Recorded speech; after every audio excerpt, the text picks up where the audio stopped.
With me here today is Dr. Norma, and we're talking about depression. Yes, I said it, depression. Today, we want to find out how to deal with depression. What is depression? The challenges of depression. In fact, everything about depression. So let me not get depressed. Let's just go straight to the questions. Doc, what is depression? Thank you, Jacinta. So depression is a mental health disorder, and it has specific characteristics that help us conclude that someone is depressed. So quite often, as you said, we kind of use this word in our day-to-day language quite often. And just to start off with, having a low mood or feeling sad is not bad. It's part of the things that make us human. So with things we experience, we have different emotions. In the course of a day, we would have varied emotions. We'll be excited 1 minute, probably a little down, maybe a little irritable when we are hungry, amongst Mm-hmm. others. That's all normal. However, when we come to the condition, which we call depression, for that, an individual would have to experience persistent low mood. Okay, so for most part of the days, for most days in a week, for at least 2 weeks, in addition to some other symptoms as well. One of them, which is important, is the person not deriving pleasure from things that they initially found pleasurable. So with these two, and as I said, it's predominant for most days for at least a period of 2 weeks. And then there are some other features I'm sure we'll discuss later on. So when someone experiences these things, then we can make a diagnosis of a clinical depression. Okay. So if you were like me that used to use the word I'm depressed, that is not depression. And interestingly, as you were describing how the feeling goes on, the scripture came to mind, weeping may last for a night, but joy comes in the morning. So yes, at times you're just feeling so low, or you have like crazy mood swings. One time you're so angry, the next moment you're so happy. But if you are consistently in a low mood, 1 day, 2 days, 3 days, 1 week, two weeks, then you have depression. You need to see a doctor. Okay, so that was very insightful. Please tell us, how is it a sickness, first of all, and how early can depression be diagnosed? That is an interesting one, and that's a good question. So just as we have conditions like hypertension, diabetes, arthritis, well defined or described medical conditions, the same is with depression. So it's a clinical condition. It's a diagnosis, it's a disorder. I don't know how to emphasize it. That it's not just a weakness, it's not just a moral failure, it's not just someone trying to be lazy, but it is an identified clinical condition that you can equate to all your other medical conditions that can be diagnosed. And so it's not just someone feeling some way. Okay, so that is how it is. How early can we diagnose it? Well, as I said, once the features are present, we can diagnose it quite early enough. Once the person shows up early enough as well. So generally, we would give ourselves the time frame we are looking at, and then assess the symptoms the person is presenting with, and then we're able to make the diagnosis. In children, you're able to still make the diagnosis, and then in elderly people as well. So across the ages, it has a way it presents, and once we see an individual with it, we are able to make that So, as diagnosis. a doctor, you can easily determine if somebody is having these symptoms. But what are the early signs if you live with somebody like that that you should that should cause you to bring them to see you? That's What are the early stages? that's good. So, what are some of the things you would see in someone or someone experiencing depression? What would they experience? So, as I said, I think the low mood, or that's what typically people say sadness. Some people also say feeling empty. So essentially, they are just down. And then the loss of pleasure in things they find pleasurable. So things someone enjoys, reading, singing, all of a sudden they do it, but they don't enjoy it as much as they did before, or they'll even stop doing it altogether because they don't derive any pleasure in it. That's another aspect. You would also notice change in the sleep pattern of the individual, and that varies. So for some people, they would actually have a reduction in their sleep. They can't sleep, and others will be overdoing it. So they are really sleeping way more than usual. The challenge with the difficulty sleeping, it has some features. So for most majority of persons who are depressed, you notice that they kind of wake up quite early in the morning, so at early dawn, and they find it difficult going back to bed.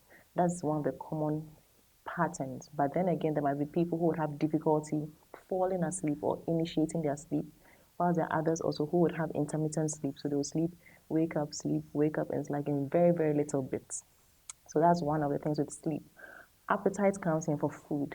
So there are changes as well. So there are some people who have a loss of their appetites. They can't, their feel for food really, really goes down. And sometimes it will even be linked with weight loss. But there are also those who would also be on the flip side where they would overindulge. They'll eat, it's like they're eating their pain and sorrows away. So they'll eat way more than necessary. And oftentimes it might not even be healthy food, healthy eating. So it might be a lot more of junk food they might be eating, but eating more than usual. Then you'd have things like a reduction in the person's energy level. So people say they feel fatigued, they're tired, there's no energy. And I had one lady like that who she had actually gone doctor shopping. So she had moved from clinic to clinic with the whole complaint like, I'm always tired, I'm always fatigued. And so she would have a lab test done. One would say, okay, you are anemic. We give her some blood tonic. She takes it, and after it's come up, still she's feeling fatigued. By the time she came in, and a thorough assessment was done, she was severely depressed at the time. So it comes with this sense of fatigue, and sometimes you even notice in the person's movement that they are really retarded, like very slow in their movement. Sometimes something you might observe, the person can be really sluggish in their movements. Then there might be inappropriate guilt. So the person might be feeling guilty about things really that is no not connection. yes, so the person just has a sense of feeling guilty. Sometimes some people actually be apologizing over and over for something that might be really menial or has no real significance. Something that happened ages ago. I had a lady who was apologizing for one CD she stole some 40, 30 years Lord. ago. So there was some sense of inappropriateness with the guilt she was feeling. Then comes heavier things like, worthlessness. So sometimes people feel like they are worthless, they don't matter, their lives of insignificance, so they don't really matter. And then it comes in things like hopelessness. So when the person is thinking of the future, it seems bleak. It seems like there's nothing really to live for, like nothing would go well, everything would continue downward.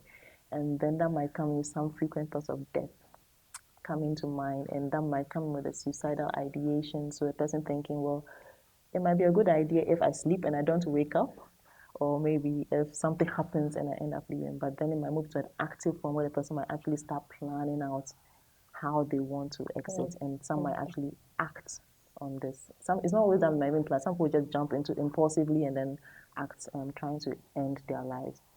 Also, there are some symptoms with regards to our libido or sexual drive. So oftentimes we notice that there'll be a real decline or a drop in one's sexual drive. So these are kind of a summary of some of the symptoms that will come along when someone is experiencing these. Oftentimes what you might notice will be someone, for some people you have crying spells. So it's like though they're sad, you might see them actually crying a lot. Some people notice their movement, they become a bit slow. So like I said, maybe they'll stay forever in bed. They are not driven. They wouldn't want to come out. They want to maintain their hygiene. Someone you know that is always prim and proper. All of a sudden, it's like she's shuffling, dragging, getting herself out of bed to just take a shower. It's like taking forever. She doesn't even feel the drive to do it all together. Some people, the appetite you would notice, so they are not eating as much or they are eating way more. But oftentimes you notice that there's a change in the appetite that you can notice. And for majority of persons too, you would notice, especially when they start talking about death. Some might say it in passing as though it's inconsequential, but then you notice that there's this recurring theme of death. Oh, we can and yet asa. What's the point in living Exactly. and all They'll those start giving some subtle? statements subtle in that direction. It becomes more serious when you notice that they're actually getting things in preparation. So some people will start buying insecticides when there's nothing really going, or pesticides, sorry, in the home when there's nothing, or someone is buying a rope and there's nothing really that's needed in there. And oftentimes the person becomes withdrawn. So someone who is a bit more engaged, all of a sudden they are not engaging as much. They're isolating themselves a bit more. Even when you try to get them in, it's like they just keep isolating themselves over and over again. And that you can notice even with work, home, or any environment. These are things that we can easily pick up when it's around us. Not all depression are that glaring. But then there are some that might be subtle that you might actually even miss. So it has different severities. They might be mild, moderate, and severe. So severe would come with these gross things. Severe, sometimes the person has not even eaten for days, and family is bringing them in because they are really concerned. But the mild bit to moderate, sometimes you might actually not see it from the outside because the person might actually show up with a smile on their face, That's though what I they're was gonna say. experiencing. Sometimes they are in denial, so they are smiling. They are overly hyper. You know something is wrong, but they don't seem to agree with you. So what do you do in that state? You just try to be there for them. Yeah, so the thing is, sometimes not really even denial. Sometimes people try to put up a front because when I ask you, how are you? I'm fine. Exactly. You don't even think about it. You just say I'm Exactly. fine. Because by social Mm-hmm. interaction, you believe that when someone asks you, how are I'm you? supposed to say The that. response should be, I'm fine. Even if I am dying, I should say, I'm fine. And it's odd when, if you ask someone, how are you? And the person suddenly responds, I'm You not don't fine. even want to hear that. Exactly. Because we either will take it as jest, so, oh, just ask them, stop that joke. We are not ready for that kind of response. So most people feel like my business is mine. I shouldn't be a burden on others. So whatever it is, I should be able to handle it. So my front should be up. So that's how some people be smiling and all of that, but that is going on with them. There's something like high functioning depression as well. So that one's continuous at a low level. It's like underground. It's almost always then can go as long as 2 years or more. That's this time we're talking about. So though they are functioning, there's still this background of this whole depression that is playing out with them. So it has different dynamics that goes on with us. And well, not every depression an external person or someone close Can to you easily might tell. always pick up.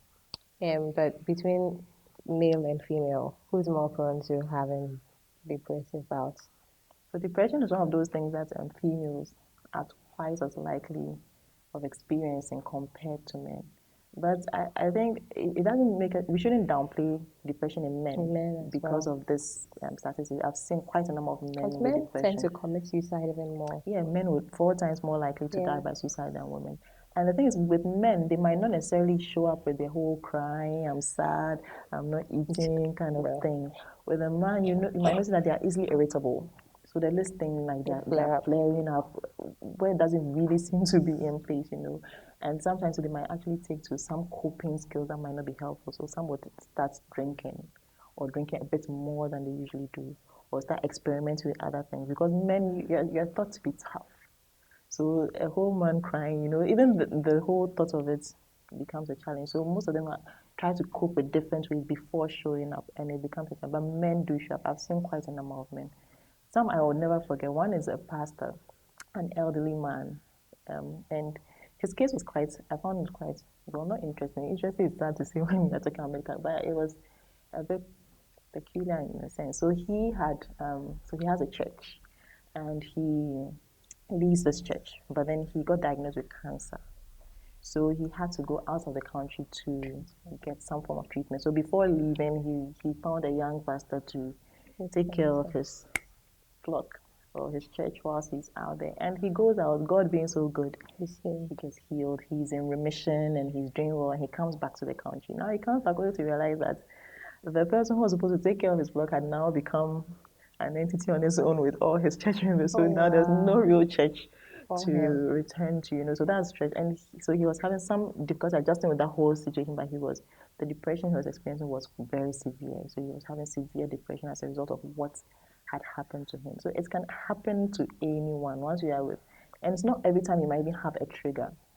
So most of the time people say, what has happened? What has happened when Of someone's course, experiencing yeah. that? Exactly. But sometimes nothing really has happened, but the person is experiencing these emotions. So it's not every time that you expect that something would have happened, then there's a depression. Sometimes nothing really might be the stressor you can identify, but then the person doesn't mean that person is not So experiencing depression. anybody at all is prone to depression, and regardless, nothing can cause it. You can just suffer from it. Some people have what we call recurrent depressive cycles, so they keep having these bouts over and over again.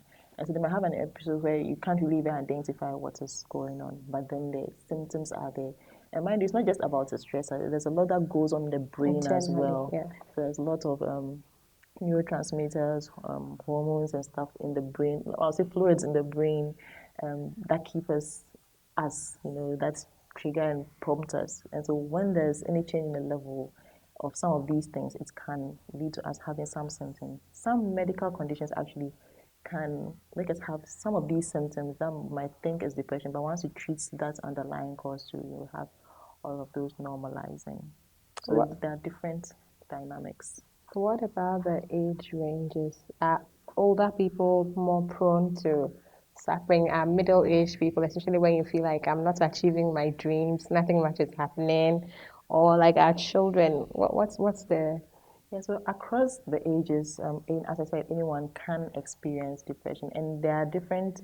So different studies have different rates. For our local population, I've not seen any specific rates per se. But then even among the elderly, there's also another age range that kind of really experience depression, especially with the noticing, pension? even changing the person's ability to function, become a bit more dependent on others, even going into retirement when you're not really prepared. Yeah, So there are a lot of things that happen in that age range. Even starting to lose friends, and it starts dawning on you that you are true. exiting.